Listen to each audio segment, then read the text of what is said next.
onde Ele não nos traz vida eterna a partir do ato de arrependimento.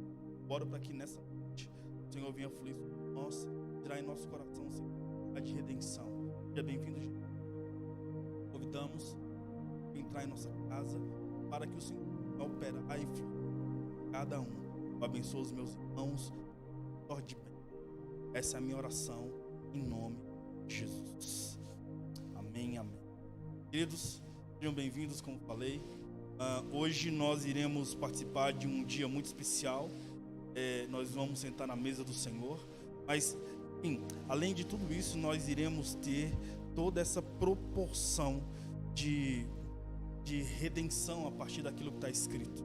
Ok? Eu quero pedir para que você, além de dar o seu like nessa transmissão ao vivo, que você venha comentar também se você está ouvindo perfeitamente e se a imagem está chegando perfeitamente também para você, ok? Essa semana nós fizemos o melhor para fazer a melhor transmissão possível. Quero glorificar a Deus por nosso todo time de mídia. Tá de parabéns a todos, ok? Bem, hoje em nosso culto local nós vamos fluir. E por causa, inclusive, de toda essa determinação de lockdown e do avanço dessa contaminação com o coronavírus, inclusive nós não teremos o louvor, time de adoração aqui. Então nós vamos fluir de forma significativa a partir da palavra escrita. E eu quero convidar você a mergulhar comigo em um texto bíblico clássico que traz, cara, muita sensibilidade em nosso coração, ok? Abra sua Bíblia comigo, por gentileza, em João capítulo 8, a partir do versículo 1. E nós vamos fluir diante desses textos. Serão dois textos. Primeiro Lucas, capítulo 8, e depois, primeiro João, capítulo 8, e Lucas, capítulo 7. Esses dois capítulos trazem histórias significativas de duas mulheres. Duas mulheres que foram influenciadas pelo poder de Deus através da redenção, desse código de conduta que há no eterno, através de toda essa determinação. E a partir de tudo isso nós iremos fluir. Jesus é tão poderoso e Ele é tão extraordinário que nos dá a oportunidade de termos a opção da segunda chance. Por que opção? Porque Ele te aponta o caminho. E é você que espontaneamente vai em direção a tudo que o Senhor determina. Amém, irmãos? Então, João, capítulo 8, versículo 1 diz assim: Entretanto, Jesus seguiu para o Monte das Oliveiras. Ao amanhecer, Ele voltou ao templo e todo o povo achegava-se ao seu redor. Então ele se assentou e lhes ensinou. Os escribas e fariseus trouxeram até a ele uma mulher surpreendida em adultério. Forçaram-na a ficar em pé no meio de todos e disseram a ela: Mestre, essa mulher foi apanhada em flagrante ato adultério. Assim sendo, Moisés, na lei, nos mandou que tais mulheres sejam apedrejadas. Todavia tu, que dizes a esse respeito? Eles falavam assim para prová-lo e terem alguma coisa para o acusar. Mas Jesus, inclinando-se, escrevia na terra com o dedo, como se não tivesse ouvido. Olha que interessante. Versículo 7. Porque insistiram na pergunta, ele levantou e disse-lhe: Aquele que dentre vós estiver sem pecado, seja o primeiro a lhe atirar uma pedra. E novamente inclinou-se a escrever na terra. Versículo 9. Então aqueles que ouviram isso, sendo convencidos por suas consciências, foram se retirando um por um, começando pelos mais velhos até o último. Jesus foi deixado só com aquela mulher, e ela ficou em pé aonde estava. Versículo 10. Quando Jesus se ergueu, não vendo a ninguém mais, além da mulher, disse a ela: Mulher, aonde estão aqueles teus acusadores? Ninguém te condenou? Disse ela: Ninguém, Senhor. E assim lhe disse Jesus: Eu também não te condeno. Pode ir e não peques mais. Esse texto é muito interessante, porque o texto traz realidades espirituais, cara, que nos assombram diante da beleza e da soberania de Jesus. O texto fala de forma significativa sobre a bondade de Deus e sobre a relevância que há no eterno em relação a todo esse comportamento de vida eterna, em relação a bondade do eterno de fato. O texto começa dizendo então que Jesus está numa geografia de pedagogia. A grande verdade é que o Filho de Deus veio até nós simplesmente para gerar em nosso coração ensinamento. Triste é o sábio que em seu ato de ignorância pensa que não sabe mais aprender, ou melhor, que não pode mais aprender. Tolo é um homem que tem uma arrogância no seu coração, a vaidade do saber. Imagina que ele é só professor e nunca mais será aluno. Feliz é o sábio que diante da sua jornada de vida tem a oportunidade de peregrinar diante da eternidade a partir desse ato de bondade do Senhor, de abrir mão, de literalmente habitar na sala do trono, abrir mão dessa glória, vir sobre a terra e gerar em nosso coração sensibilidade e quebrantamento. O nosso coração faz com que há em nossas vidas essa sensibilidade. O texto, então, é escrito, inclusive, por um homem chamado João. João, como provavelmente você sabe, é o discípulo do amor. É o cara que ele mesmo diz no Evangelho de João que ele colocava a cabeça sobre o peito. Ele também afirma, cara, no próprio texto que o próprio Jesus tinha um relacionamento mais sensível e carinhoso com ele.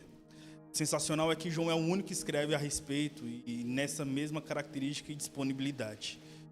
Porém, o texto vai trazendo a sensibilidade de João diante da humanidade de Jesus, diante de um contexto extraordinário que nos ensina que Jesus não é aquele que observa a humanidade a partir da ótica da acusação.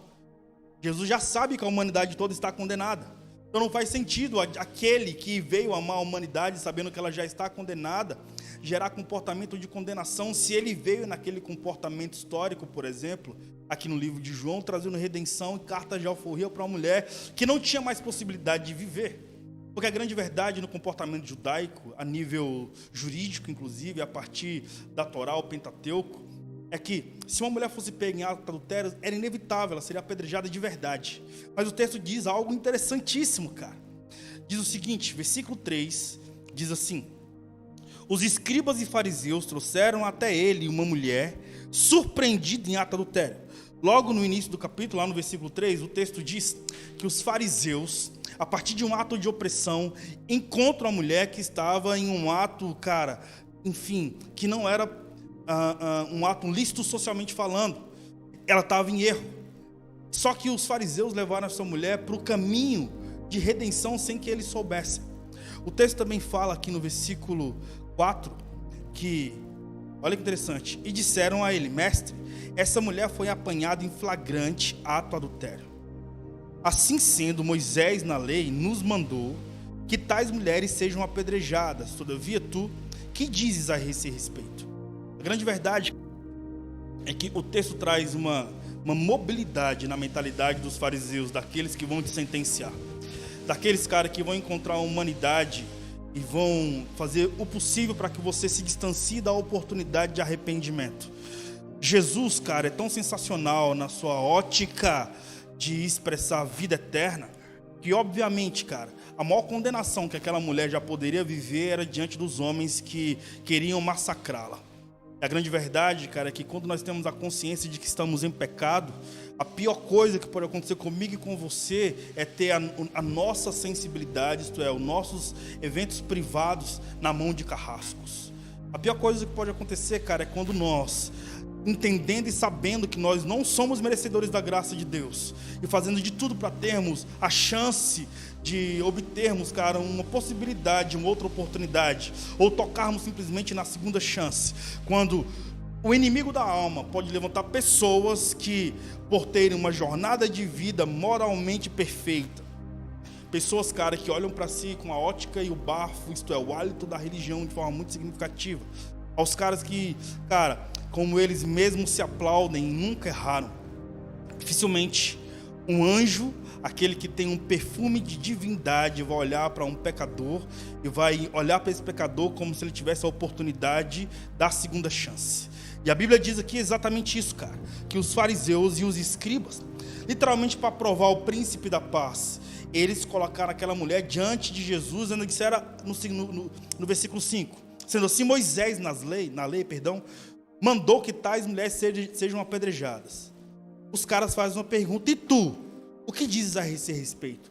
O sensacional é que os acusadores, eles têm a consciência de que aquele que afirmou que era para ser apedrejado, isto é, Moisés, a lei que ordena que o pecado tem que ser denunciado, e realmente tem que ser, mas sem possibilidade de perdão ou de segunda chance, tem que ter um sentenciamento público, um ato jurídico ali presencial, como espécie de sentenciamento público. Sabiam que a partir de Moisés não era possível ter perdão. Agora, através de toda essa determinação que a mulher poderia provocar, porque foi pega nessa circunstância, o que agora Jesus iria dizer para tais pessoas diante da essência de redenção e vida eterna que ela mesma poderia patrocinar? O sensacional nesse aspecto é que o versículo 6 do capítulo 8 diz assim: e eles falavam assim para prová-lo e terem alguma coisa para acusá-lo. Mas Jesus, inclinando-se, escrevia na terra com o dedo como se não o estivessem ouvindo. Olha que sensacional. Parte B do versículo 6 traz para mim e para você algo inédito na história e também no cristianismo. Certamente você é um leitor bíblico e certamente você pode ser até um assíduo leitor bíblico. Mas a Bíblia diz o seguinte, cara, que Jesus não escreveu nenhuma epístola, Jesus também não deixou nenhum livro escrito. O único momento em que o Senhor Jesus escreveu foi quando ele se abaixa para ignorar fariseus, como diz o versículo 6 do capítulo 8 de João.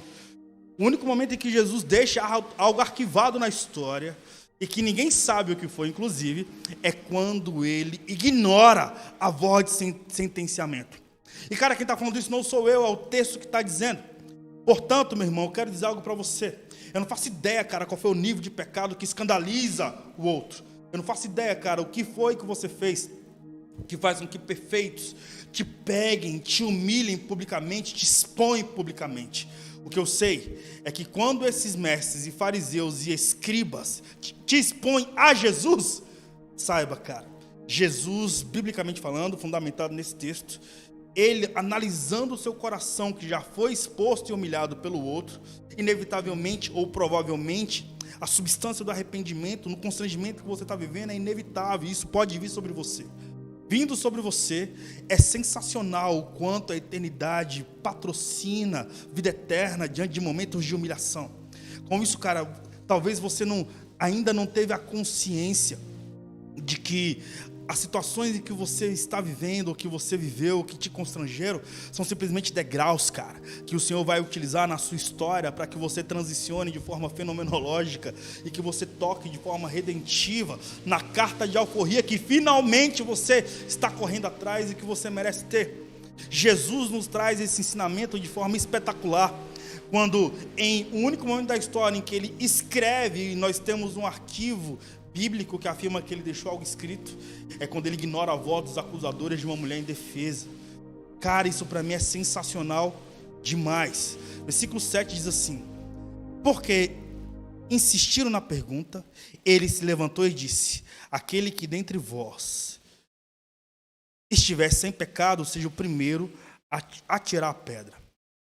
Novamente inclinando-se, escrevia na terra. A Bíblia diz que Jesus então escreveu 2 vezes na areia. A primeira vez que Jesus escreveu na areia foi quando literalmente ele teve essa oportunidade de gerar sentenciamento, mas na verdade o que ele fez foi perdoar.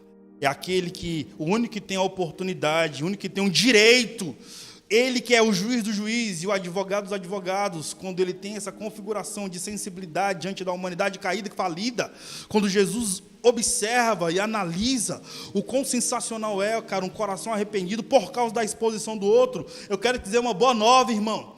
Glorifica a Deus pelos carrascos que te patrocinam nos céus.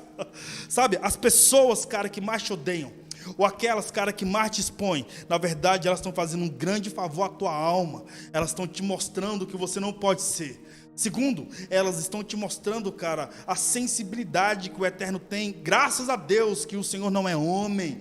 O Senhor te analisa e te ama de forma tão extraordinária, meu irmão, que quando Ele encontra você e quando Ele pega em seu coração, o que nós temos nessa determinação é literalmente redenção.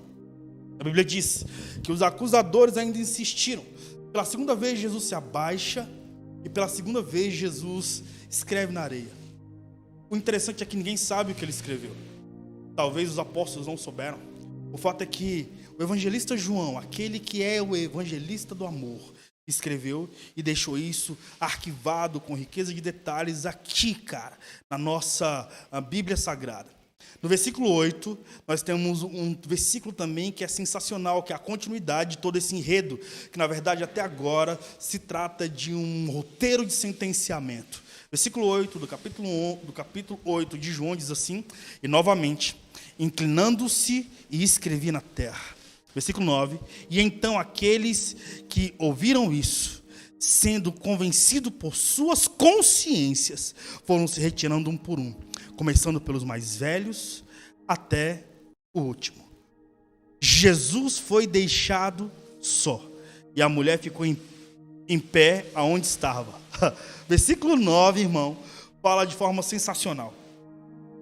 Que quando a comitiva do sentenciamento analisa a sua vida, e quando de fato, cara, você merece ser excluído, expulso do reino, quando você merece ser expulso do corpo, porque você pecou. Mas o dono do corpo não é um membro do corpo, o dono do corpo é a cabeça. É o córtex cerebral que arquitetou com beleza a camada de ozônio. Quando, cara, a cabeça analisa você, e a cabeça que é Cristo, olha para você e diz: não, cara, um membro do corpo não tem autoridade para expelir a unha. Um membro do corpo, a pele do corpo não tem autoridade para criticar o rim. E mesmo que um rim, cara, esteja danificado, porque aquele que infelizmente possui o corpo vive uma vida inconsequente de bebedices, cara. A Bíblia diz que o Senhor, na observação da sensibilidade que há na humanidade a partir do arrependimento, é inevitável, ele vem e ele se apaixona por um coração quebrantado e contrito. Com isso, eu analiso que essa mulher vive um processo de jugo. O jugo é inevitável, e é isso que o pecado promove. Eu não posso ser responsável a ponto de dizer para você que essa mulher viveu, além dela ter vivido um senso de misericórdia aqui no versículo 9, no versículo 1 até esse versículo 9, o que ela vive é juízo. E sabe o que é juízo, cara? É quando o seu pecado, na verdade, te humilha. Eu não faço ideia, mano, como está sendo a sua vida. Eu também não faço ideia, cara, se você já cometeu um pecado que, infelizmente, isso monstrificou a sua biografia. E isso fez com que você, cara, fosse exposto publicamente. E tudo que você merecia era morte. Tudo que você merecia, cara, era ser apedrejado, espancado, assassinado. Essa é a consequência do pecado. É quando, infelizmente, cara, o saldo chega.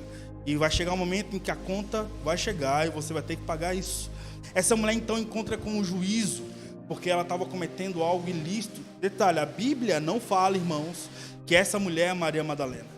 Existe um discurso histórico, por causa de algum sermão clássico na humanidade, sobretudo alguns livros apócrifos, que dá a sugerir que essa mulher seja Maria Madalena. Mas os livros que são analisados como divinamente aceitos por Deus não falam que esse livro é um livro, que essa mulher é Maria Madalena. O que se sabe é que essa mulher, ela, enfim, foi pega em um ato libidinoso. Não se sabe se ela estava traindo o marido. Não sabe se ela estava traindo, se o marido estava traindo a esposa com ela. O que se sabe é que ela foi pega e um homem não aparece no enredo. Jesus, ele se posiciona, cara, não como juiz, e até o versículo 9, Jesus não se posiciona como advogado. Olha que interessante. Fariseus e escribas reconhecem que o único digno de autoridade, o único que demonstra autoridade, mesmo que em silêncio, é Jesus, irmão. Isso é poderoso demais, cara. É quando os gritos de sentenciamento e de ódio se intimidam diante do silêncio do Senhor. Escreve essa frase. É sensacional quando os gritos de ódio se intimidam diante do silêncio e demonstra amor, contidos no Senhor, contidos em Jesus. E isso é poderoso demais, cara.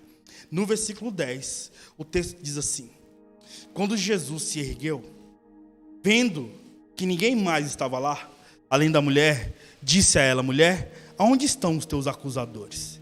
Ninguém te condenou? Jesus faz uma pergunta, e provavelmente esse é o tema do sermão de hoje. Aonde estão os seus acusadores, cara? Ninguém te condenou?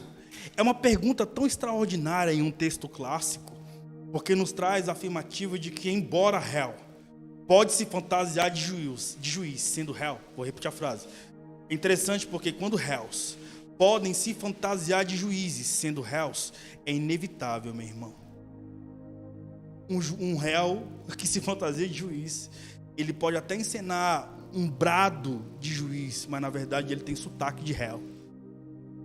É a mesma forma os fariseus e os escribas, com a autoridade da lei, tentando sentenciar uma mulher no tempo da graça, na temporada em que Jesus é a atmosfera principal. A pior coisa, cara, é quando a porção da geração passada tenta interferir no novo fluir da geração futura, melhor, da geração presente. E o Senhor, cara, não é refém dos anais da história, nem dos atributos que correspondem ao comportamento de liturgia. Jesus é aquele que fez nova todas as coisas. Uma curiosidade, cara, é que o versículo 9 também diz algo que nos fundamenta, diz que eles foram convencidos pela própria consciência. Olha que sensacional. Quando a comitiva do sentenciamento vem contra a sociedade, vem contra a sua vida, vem contra um comportamento que realmente deve ser denunciado, o sensacional é, quando existe a voz profética que denuncia o pecado, e você escuta essa voz, e quando finalmente, cara, o Espírito Santo vem te quebrantando e gerando redenção na sua vida, é extraordinário quando o Espírito Santo vem sobre o seu coração, te fundamenta, te ensina, e ao mesmo tempo gera quebrantamento e arrependimento. Amém?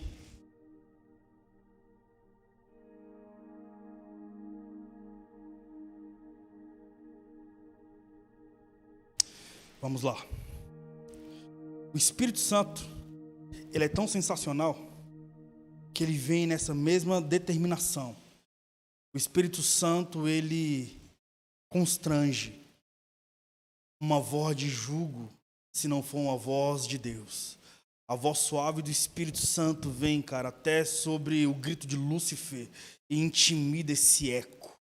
E o poderoso é o poder do Espírito Santo quando vem sobre nós. Jesus, então, ele analisando que a consciência daqueles que haviam criticado, que haviam sentenciado e que tinham, na verdade, a intenção de massacrar Jesus, quando eles caíram em si dizendo, uau, cara, se a atmosfera redentiva que há no Messias, nesse mestre, na verdade denuncia o pecado de todos nós, que é a arrogância da nossa santidade, não tem um porquê sentenciá-la, não tem um porquê apedrejá-la, porque na verdade o meu ato de denúncia fala muito sobre quem eu sou. Deixa eu falar uma parada, cara, a você que arrota a santidade, quando você tem essa agressão existencial humana de gerar humilhação em alguém, na verdade o seu ato fala mais sobre você do que outras pessoas.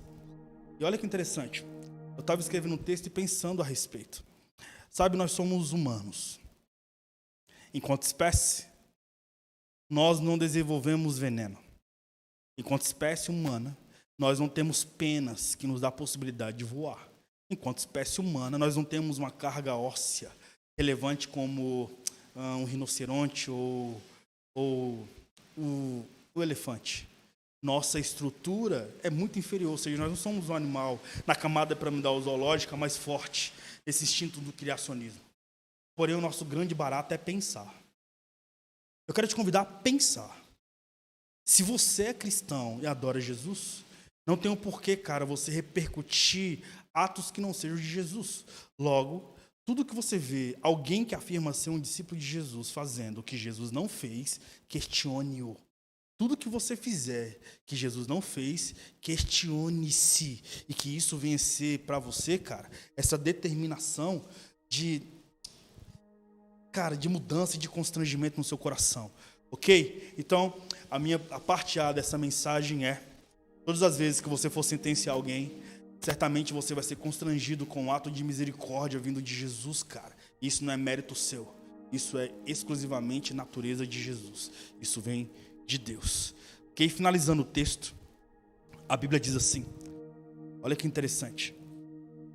Quando Jesus se ergueu, ele vendo que ninguém mais estava lá, além da mulher, disse-lhe, mulher, onde estão os teus acusadores? Ninguém te condenou? Disse ela, versículo 11, ninguém, Senhor. Assim lhe disse então Jesus: nem eu te condeno, pode ir e não peques mais. Queridos, analisando esse ato de Jesus, diante de uma mulher que acabara de ser pega em ato adultério, olha que sensacional. Jesus não demonstra arrogância porque ele é o homem mais santo da história. O interessante, cara, é que quando nós analisamos a jornada das pessoas mais relevantes que pisaram na terra, e quando nós temos, cara, essa determinação de gerar em nosso coração contribuição diante daquilo que o mal que o outro fez conosco, ao analisar a natureza de Jesus e fazer então uma análise, uma microanálise sociológica, psicológica de Jesus, é inevitável não gerar uma configuração de uma reflexão que nos constrange. Porque Jesus foi o homem mais santo da história. Jesus foi, cara, aquele que demonstrou a principal característica de esperança. Jesus foi um modelo de perseverança e uma faculdade na arte de pensar, cara.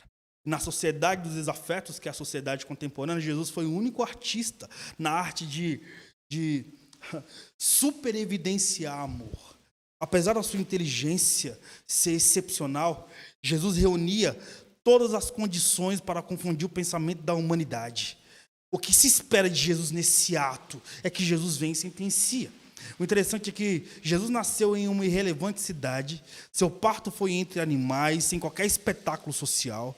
Com menos de 2 anos, cara, mal tinha iniciado a sua vida, ele já tinha sido condenado à morte diante o infanticídio de Herodes. Jesus foi um cara que viveu, cara, em uma jornada tão intensa de sofrimento a nível de sociologia, que certamente ele foi discipulado por seus pais, que apesar da riqueza interior, eles não tinham nenhuma expressão social relevante e significativa.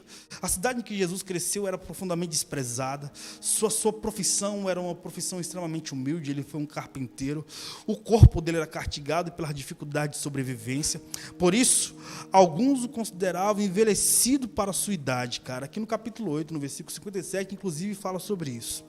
Portanto, nós não buscamos ser o centro das atenções, ele não buscava ter essa característica. O sensacional é que um homem que se interiorizou e que um homem que buscava, cara, um anonimato diante da sociedade do espetáculo. Jesus era o cara que, quando viu um ato de desumanidade, Jesus demonstra gerar a redenção a partir da santidade que possuíra, evidenciando, cara, que a santidade que eu e você demonstramos ter necessita, cara, gerar uma sensibilidade na nossa humanidade, refinando quem somos, patrocinando em nosso coração empatia, gerando dentro de nós, cara, humanidade. Jesus não buscou o seu centro das atenções, e quando a fama batia a porta dele, ele buscava se interiorizar, fugindo do assédio social. Por isso que Jesus, quando foi assediado aqui no capítulo 8, por esses que sentenciaram aquela mulher, ele literalmente se abaixou, cara. Ele se reduziu à estatura de mestre, a empinar a cabeça, a expor a opinião, a apontar o dedo na cara, para simplesmente colocar-se no chão e colocar o dedo onde estava todo mundo tentando assassinar, no pó. A palavra humildade, cara, vem de humus, terra, adubo, dando a característica que nós somos criação. Criação aponta para a criança, a pureza que nós devemos ter. Jesus evidencia toda essa característica. Jesus não falava sobre sua identidade claramente, nem mesmo para seus discípulos mais íntimos, mas deixavam que eles usassem a capacidade de pensar e descobrissem por si só que ele era esse. Jesus tem sido o nosso principal modelo de humanidade. Quem é Jesus? Aquele que não sentenciou essa mulher, aquele que literalmente gera em nosso coração a sensibilidade da empatia, ok? E na contemporaneidade, cara, o interior do homem se tornou uma vitrine onde a alma não tem um segredo que o comportamento não revele. Tudo que nós vivemos aqui, nesse tempo chamado hoje, é denunciado a partir do nosso comportamento. Portanto, eu te pergunto, cara,